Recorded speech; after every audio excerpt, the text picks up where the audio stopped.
I just had to let you know you're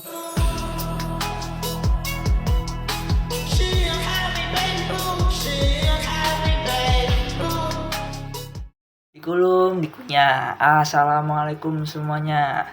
Di video pembelajaran kali ini, kami dari kelompok jual beli kelas 10B akan membahas materi fikih, pengertian jual beli, dalil dari Al-Quran, hukum jual beli, rukun dan syaratnya, macam-macam akad, hingga hikmah dari jual beli itu sendiri.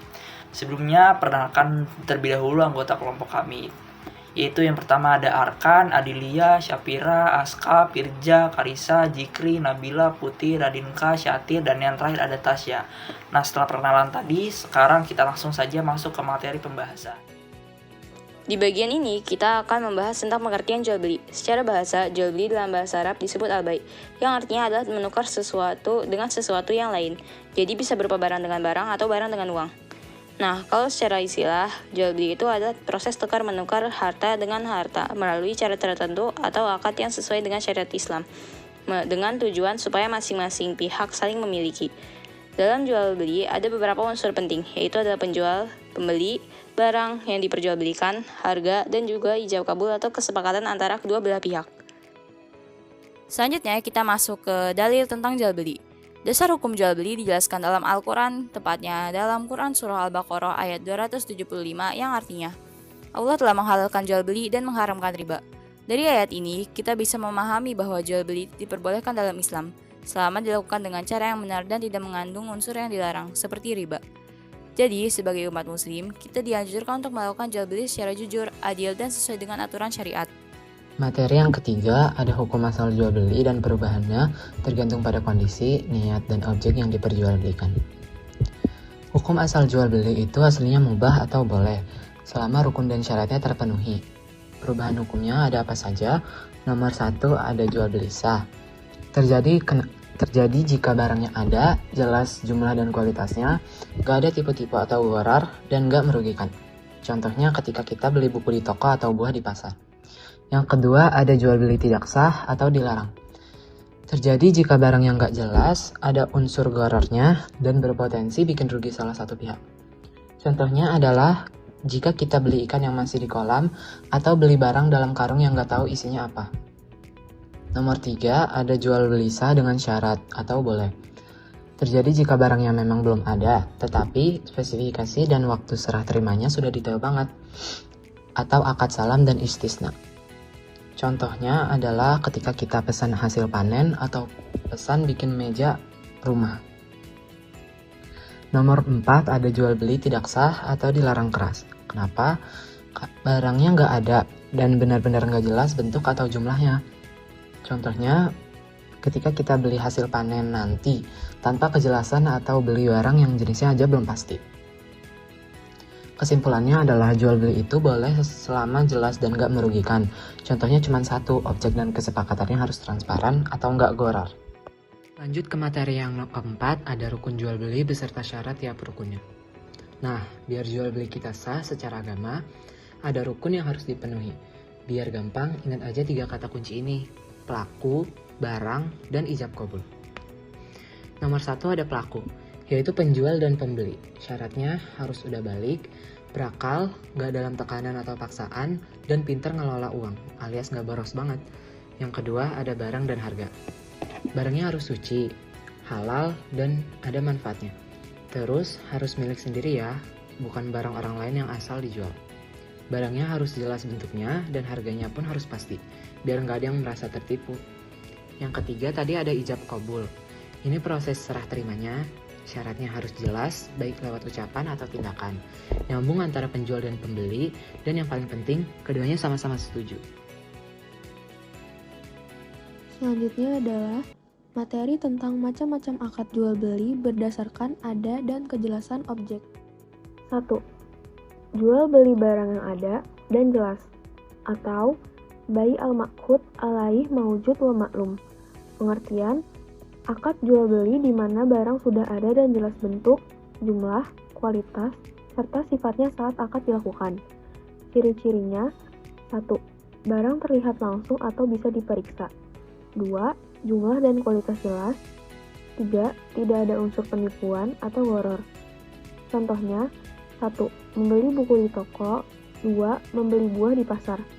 Hukumnya sah atau diperbolehkan karena memenuhi syarat kejelasan objek.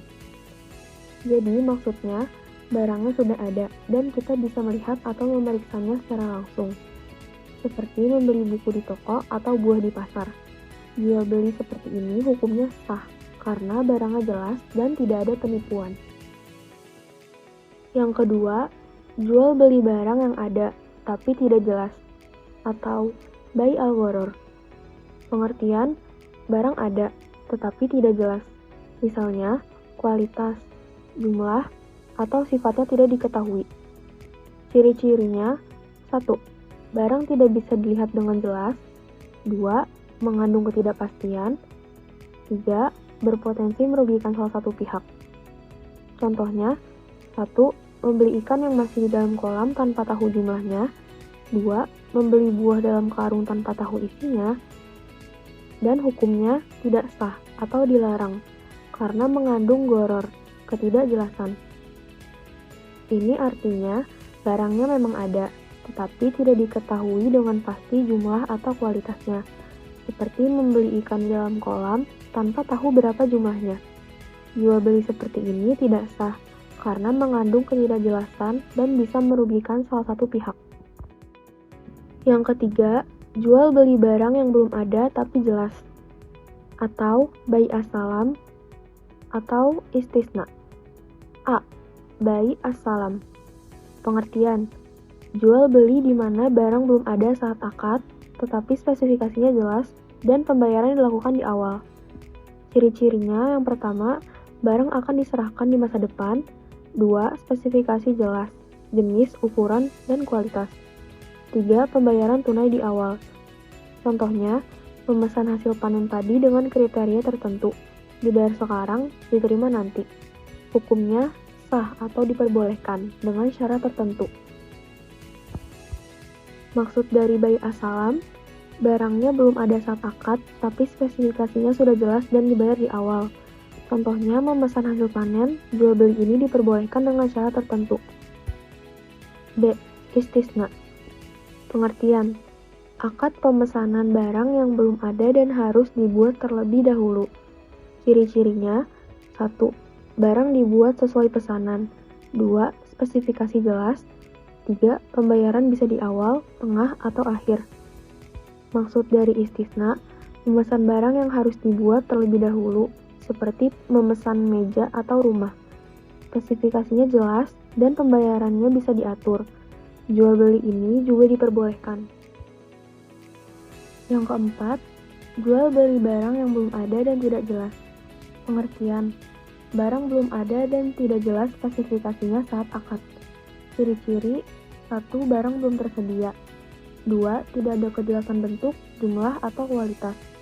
3. Mengandung ketidakpastian tinggi. Contoh: 1. Membeli hasil panen nanti, tanpa kejelasan apapun. 2. Membeli barang yang belum ditentukan jenisnya. Hukumnya tidak sah atau dilarang, karena mengandung gharar yang besar. Artinya, barangnya belum ada dan juga tidak jelas bentuknya atau jumlahnya. Jual beli ini tidak diperbolehkan, karena mengandung ketidakpastian yang besar. Selanjutnya adalah hikmah disyariatkannya jual beli melalui akad. Yang pertama, memberikan kepastian hukum atau legalitas. Artinya, akad menjadi bukti bahwa transaksi itu sah, sehingga tidak ada klaim sepihak di kemudian hari. Yang kedua, menjaga keridhaan atau antaradin.